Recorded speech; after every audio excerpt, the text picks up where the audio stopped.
Saudara-saudariku yang terkasih, riwayat orang kudus hari ini yaitu Santo Thomas dari Aquino, imam dan pujangga gereja.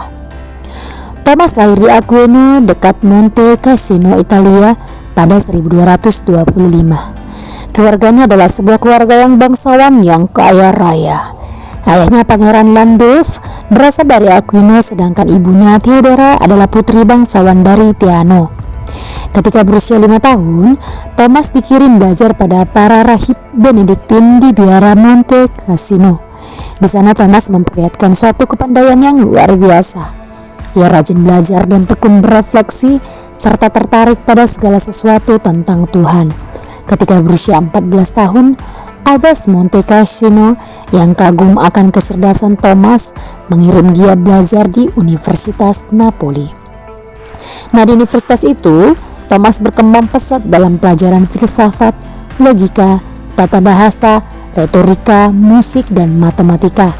Ia bahkan jauh lebih pintar dari guru-gurunya pada masa itu. Di Napoli untuk pertama kalinya dia bertemu dengan karya-karya Aristoteles yang sangat mempengaruhi pandangan-pandangannya di kemudian hari. Thomas yang tetap menjauhi semangat duniawi, korupsi yang merajalela di Napoli, ia segera memutuskan untuk menjalani kehidupan membiara.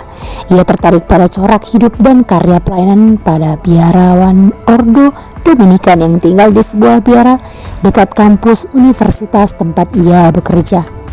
Veritas atau kebenaran yang menjadi moto para biarawan Dominikan sangat menarik hati Thomas.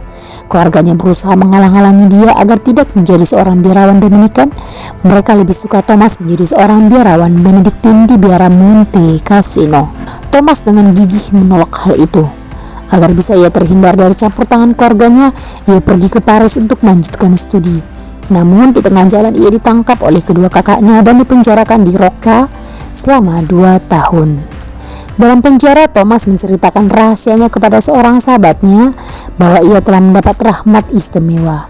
Ia telah berdoa memohon kemurnian budi dan raga pada Tuhan, dan Tuhan mengabulkan permohonannya dan mengutus 2 orang malaikat untuk meneguhkan dia dan membantunya agar tidak mengalami cobaan-cobaan yang kotor dan berat. Selama berada di penjara, Thomas diizinkan membaca buku-buku rohani dan terus mengenakan jubah Ordo Dominikan. Pada 1264, ia ditugaskan oleh Paus Urbanus yang keempat untuk menyusun teks liturgi misa dan ofisi pada pesta sakramen Maha Kudus. Lagu-lagu himne atau pujian antara lain Sacre Solemnis dan Laudación menunjukkan keahliannya dalam sastra Latin dan ilmu ketuhanan. Dalam suatu penampakan, Yesus tersalib berkata kepadanya, "Thomas, engkau telah menulis sangat baik tentang diriku. Balasan apakah yang kau inginkan dariku?" Thomas menjawab, "Tidak lain hanyalah dirimu." Dalam perjalanannya untuk menghadiri konsili di Lyon, Prancis, Thomas meninggal dunia di Fossa Nuova pada 1274.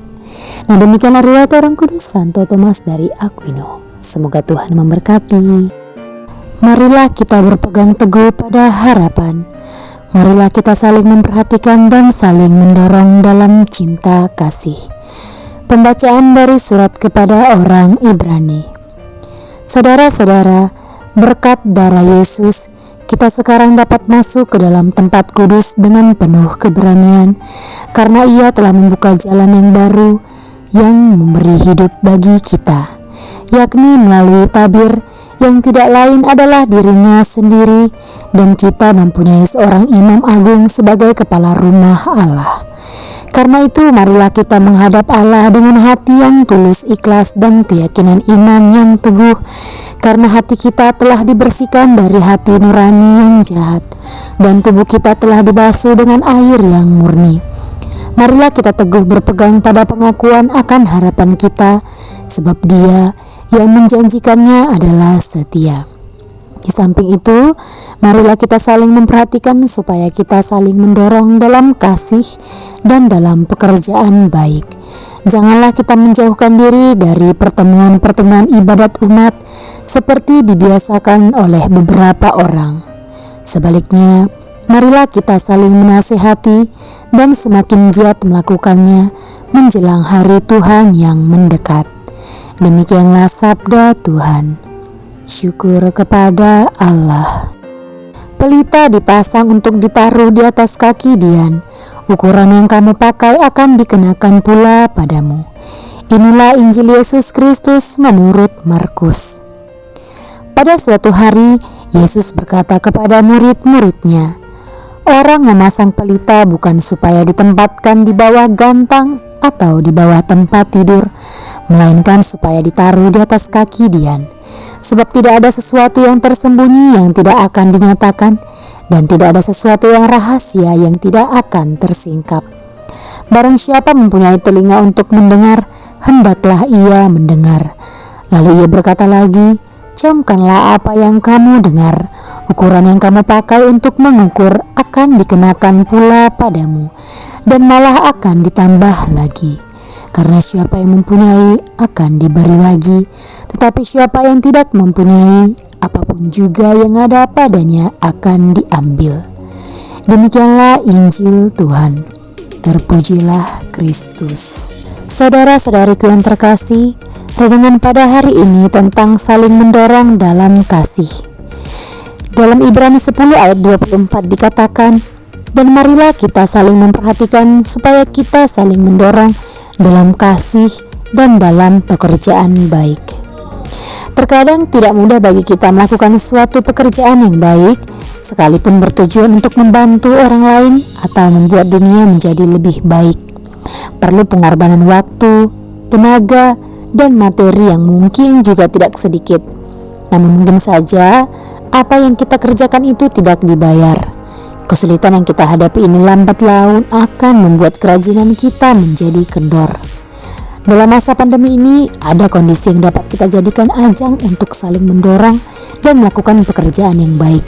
Misalnya, saling mengingatkan untuk mengikuti ibadah online, atau membantu teman yang berjuang menghadapi kondisi yang sulit ini, atau juga mempromosikan usaha teman.